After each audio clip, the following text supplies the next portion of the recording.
Baik, Bu, kita masuk ke segmen ketiga, Bu ya. Ini kan sektor informal tadi kalau kita bicara kalangan yang terdidik mungkin tidak terlalu masalah dengan sosialisasi, Bu ya. Nah, Ya. yang pernah bukan saya tapi teman saya alami adalah ketika kita daftarkan, mereka malah ketakutan. Tahu Hmm, kan, Pak, nanti saya bayarnya gimana? Nanti saya bayarin. Kalau Bapak nggak ada bagaimana? Jadi masalah keberlanjutan pembayarannya, Bu. Nah, kemudian juga manfaatnya juga tadi, makanya saya tanyakan ya, Bu. Kadang-kadang mereka juga karena didaftarkan ya tadi Bojo disampaikan, mungkin mereka juga merasa ownership-nya kurang gitu ya. benar, Jadi ada dua hal nih yang kadang kami alami adalah pertama mendaftarkan mereka takut ntar bayarnya gimana Pak? Potong gaji atau gimana? Kalau misalnya itu pekerja sama kita Bu ya. Kalau kita bilang udahlah saya yang bayarin. Terus nanti kalau Bapak nggak ada gimana? Contoh seperti itu. Nanti ngurusnya gimana? Jadi banyak memang ya mohon maaf Bu, mungkin kalangan kurang benar. terdidik ya. Bagaimana kita lah pada komunitas kita memberikan penjelasan juga pada mereka-mereka yang mungkin bertanya seperti itu Bu. Ya. Jadi sebenarnya kan kalau sektor formal, saya geser dulu sedikit ke sektor formal ya. Jadi pekerja kantoran itu secara kewajiban perusahaan wajib mendaftarkan pekerjanya. Jadi kalau enggak itu ada konsekuensinya nanti secara hukum. Dan itu secara kan kita menjalankan perlindungan 5 program yang diamanahkan. Sebenarnya kalau jaminan kehilangan pekerjaan tuh bisa diabaikan karena sebenarnya tidak ada pembayaran. Itu merupakan subsidi pemerintah.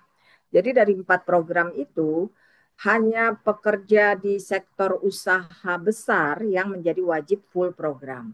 Bagaimana dengan pekerja informal? Pekerja informal saat ini pentahapannya masih diupayakan menjadi satu paket, yaitu JKK, kecelakaan kerja dan kematian, yang 16.800. Tapi kita mendorong untuk mereka ada tabungan berupa hari tua, yaitu yang 2% itu dengan deklarasi gaji paling rendah, itu 20.000 sebulan, sehingga mereka bisa withdraw pada saat usia tua atau setelah berhenti bekerja. Nah, bagaimana kelanjutannya kalau kita sudah bayarin dan sebagainya? Sebenarnya mereka bisa bayar sendiri melalui kanal-kanal yang ada dalam bentuk misalnya kita udah kerjasama di Alfamart, kemudian di perbankan, jadi bisa kan rata-rata semua orang udah lebih aware ya dengan perbankan, itu transfer lewat perbankan, hanya mengisi nomor NIK-nya itu akan otomatis karena kita udah link, tinggal bayarkan aja gitu. Misalnya kalau beberapa kan kita misalnya orang di sekitar kita udah mulai paham kris, mulai ada mobile banking atau ke ATM, itu masukkan aja nomor NIK-nya paling gampang sehingga dia otomatis akan keluar registrasinya dan bisa dibayarkan gitu. Jadi itu bagi yang kalau kita bayarkan mungkin kita sekalian edukasi in case berlanjutan seperti yang dilakukan beberapa sponsor yang melakukan sertakan mereka bayar sekaligus satu tahun terus berharap ini bisa melanjutkan selanjutnya karena kan kalau berbicara 16.800 atau 36.800 kali 12 kan kurang lebih sekitar 500.000 sebenarnya. Jadi dia bayarkan setahun, nah nanti diedukasi, karena sekarang otomatis yang bersangkutan akan menerima di emailnya itu kartu elektronik gitu. Jadi nanti silahkan untuk kelanjutannya mau saat jatuh tempo atau dibayar lebih awal untuk sebagai tabungan itu juga lebih bisa dilakukan. Bisa lewat bank, bisa karena apa Alfamart dan sebagainya itu juga bisa. Gitu. Terima kasih, Bu Oci.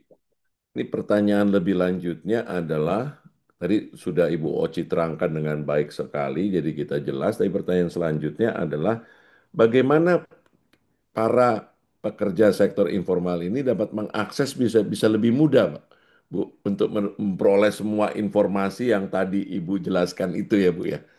Ya, sebenarnya bisa lewat website, bisa Hmm. lewat jam sostek mobile. Jadi kalau sudah terdaftar, bisa di-download baik di iOS maupun di apa namanya di Android itu ada jam sostek mobile. Semua informasi bisa tahu di sana.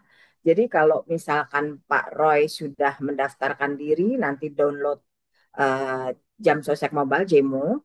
nanti akan terlihat Pak, status Bapak aktif atau tidak. Kapan pembayaran terakhir. Jadi akan lihat itu bagi kita terus berkembang untuk sebagai media konektivitas antara badan dengan peserta gitu. Jadi bisa dilakukan di sana. Kalau misalkan mengklaim jaminan hari tua sepanjang saldonya itu di bawah 15 juta, bisa langsung lewat Jam Sostek Mobile, ajukan. Tapi kalau di atas 15 juta, dia bisa masuk ke dalam website untuk dia ambil nomor antrian untuk nanti diverifikasi. Gitu sih Pak. Tapi Jadi tadi Ibu, sebenarnya aksesnya bisa lewat mana aja tapi tadi atau Ibu kantor bilang cabang. untuk jam sostek mobile ya Bu. Mm-mm, Saya tertarik dengan GMO itu Bu, ya. mm-mm. Itu harus didaftarkan dulu. Iya, Itu jadi gini. gimana Jadi daftarkan? karena saat ini Jam Sostek Mobile masih koneksinya kepada peserta, Oh, belum kepada umum. Jadi kita daftar dulu, misalkan lewat website, kemudian nanti transfer aja pembayaran lewat satu mobile banking, katakanlah apapun itu. Kemudian nanti masukkan ada pembayaran BPJS Ketenagakerjaan, itu masukkan NIK. hmm, Silahkan Bapak mau bayarnya sebulan, setahun sekaligus, monggo.